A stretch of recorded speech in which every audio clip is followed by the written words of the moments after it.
मैं अब ये मंच और माइक दोनों कमल जी सहरावत जी को दे रहा हूँ। भारत माता की जय, भारत माता की जय। दम निकले इस देश की खातिर, बस इतना अरमान है, एक बार इस पर मरना 100 जन्मों के समान है। देखकर तेरी मस्ती मेरा मन भी डोला, माहे रंग दे बसंती चोला। जब ये 3 शहीद चले थे और जब सलाखों से बाकी गिरफ्तार हुए कार्यकर्ता देशभक्त देख रहे थे, तो ये आवाज उनकी आई थी साथियों कि ये तो माहे रंग दे बसंती चोला करके फांसी पर लटकने के लिए जा रहे थे। मार्च 23 मार्च की बात है वो, लेकिन जो बाकी थे वो भी उसी तरह से उस फांसी के फंदे को चूमने के लिए मचल रहे थे। साथियों, ये आजादी आज जिस देश में हम लोकतंत्र की बात करते हैं, बहुत सम्मान से कहते हैं कि भारत हमारा राष्ट्र है, तो ये बात ध्यान रखने की बात है कि भारत किसी एक बाउंड्री का नाम नहीं है, किसी सीमाओं में बंधे हुए क्षेत्र को भारत नहीं कहते। भारत है आपका आत्मसम्मान, भारत है आपकी निष्ठा, भारत है आपका विश्वास और भारत है आपका गौरव। हम सब भारतवासी 15 अगस्त के दिन ये कसम उठाएं कि अपने देश के गौरव में, अपने आत्मसम्मान की रक्षा करते हुए किसी भी बड़ी से बड़ी स्थिति में भी अपने देश की इज्जत पर, आन पर कोई आंच नहीं आने देंगे। साथियों, भारत का जो इतिहास है बहुत पुराना है। कहा जाता है कि कोई भी संस्कृति कहीं पर भी उसका कोई इतिहास में नामो निशान नहीं है, लेकिन अगर कहीं नामो निशान सबसे पुराना पाया जाता है तो वो भारत का है। चाहे वो सिंधु घाटी की सभ्यता रही हो, चाहे वो हड़प्पा संस्कृति रही हो, भारत का इतिहास सबसे प्राचीन है। लेकिन भारत हमेशा बहुत उदारवादी रहा। यहाँ के लोग मिलजुल कर रहने वाले थे, बाहर के लोगों को सम्मान देने वाले थे, और शायद यही एक कारण था कि जो ईस्ट इंडिया कंपनी 1700 में यहाँ व्यापार करने आई थी, उसने देखा कि यहाँ के लोग बहुत भोले भाले हैं, यहाँ के लोगों को आराम से फुसलाया जा सकता है, और धीरे धीरे वो ट्रेडिंग कंपनी, वो व्यापार कंपनी पूरे भारत में फैलती चली गई। उन्होंने कहा हमारे राजाओं को, हमारे नवाबों को कि हमारा टैक्स माफ कर दो, हम कोई भी चीज इंडिया से ले जाते वक्त कोई टैक्स पे नहीं करेंगे और बनी हुई चीजों को आपके देश में बेचेंगे। जब तक वो ईस्ट इंडिया कंपनी इतनी मजबूत हो चुकी थी कि शायद हर आदमी की हिम्मत नहीं थी सिर उठाने की, लेकिन कुछ देशभक्त थे साथियों, उन्होंने उस आवाज को उठाया था। और इसमें सबसे पहली आवाज बनी थी सिराजदौला खान की। उन्होंने कहा था नहीं, मैं अपने राज्य में कोई टैक्स माफ नहीं करूंगा और अंग्रेजों को किसी भी तरह की प्रिविलेज नहीं मिलेगी, पहल नहीं मिलेगी। और उन्होंने कहा कि ठीक है खान साहब, आप हमसे लड़ाई लड़िए। बच्चे यहाँ पर बैठे हैं, 1757 में प्लासी का युद्ध पहला युद्ध था जो अंग्रेजों ने भारतीयों के साथ लड़ा।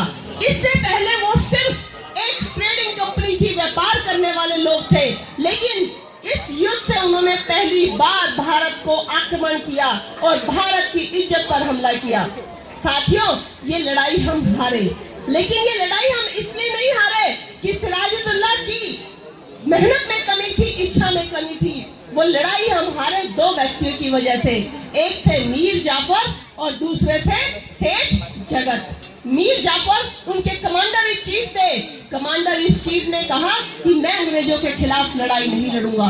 उसने एक आश्वासन दे दिया था अंग्रेजों ने कि आपको अगला नवाब बनाएंगे, और इसीलिए मीर जाफर ने उस लड़ाई में हिस्सा नहीं लिया।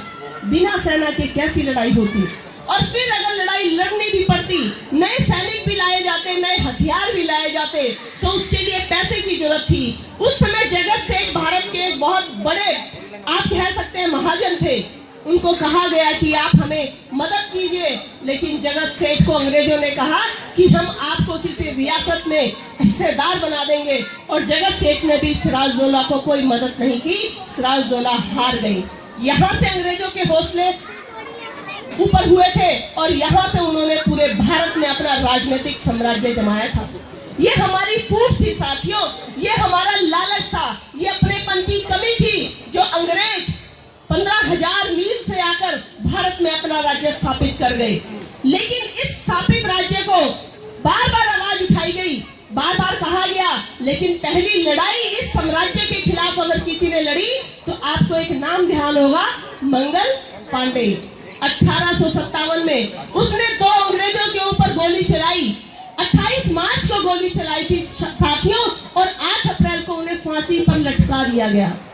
लेकिन मंगल पांडे की शहीदी, मंगल पांडे का बलिदान बेकार नहीं गया। यहाँ से चिंगारी फैलती चली गई पूरे भारत में, और कहीं शांति से और कहीं असहयोग आंदोलन और कहीं उग्र तरीके से आंदोलनों का दौर शुरू हो गया।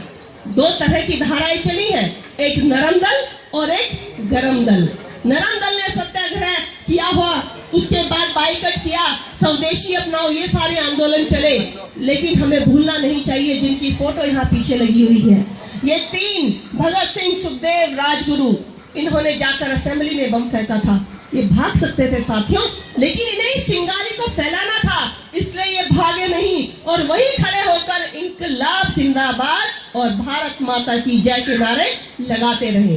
अगली फोटो यहाँ पर आप लोगों ने लगाई है चंद्रशेखर आजाद की।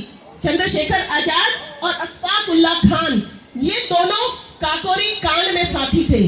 सबको याद होगा काकोरी कांड। 1929 में जब देश में आंदोलन चल रहा था तो पैसे की बहुत कमी थी इन लोगों के पास। कहां से पैसा आता? सरकार का कोई भी नवाब या राजा इनकी मदद करने को जब तैयार नहीं हुआ तो इन लोगों ने एक ट्रेन रोकी और उस ट्रेन में जो पैसा रखा था वो पैसा लूटा। लेकिन ये वर्ड लूट नहीं होना चाहिए, क्योंकि देशभक्ति के लिए उन्होंने किया। और 29 लोगों को यहाँ पर गिरफ्तार किया गया, जिसमें अशफाक उल्लाह खान गिरफ्तार हो गए, लेकिन चंद्रशेखर आजाद वहां पर गिरफ्तार होने से बच गए। और फिर चंद्रशेखर आजाद ने किस तरह अपनी गोली से अपनी जान दे दी, ये सब आप लोगों को ध्यान होगा। लाला लाजपत राय लाठियां खाते वक्त शहीद हो गए। अगली फोटो राम प्रसाद बिस्मिल। राम प्रसाद बिस्मिल, जब उनको फांसी की सजा सुनाई गई तो उनकी माँ उनसे जेल में मिलने के लिए आई।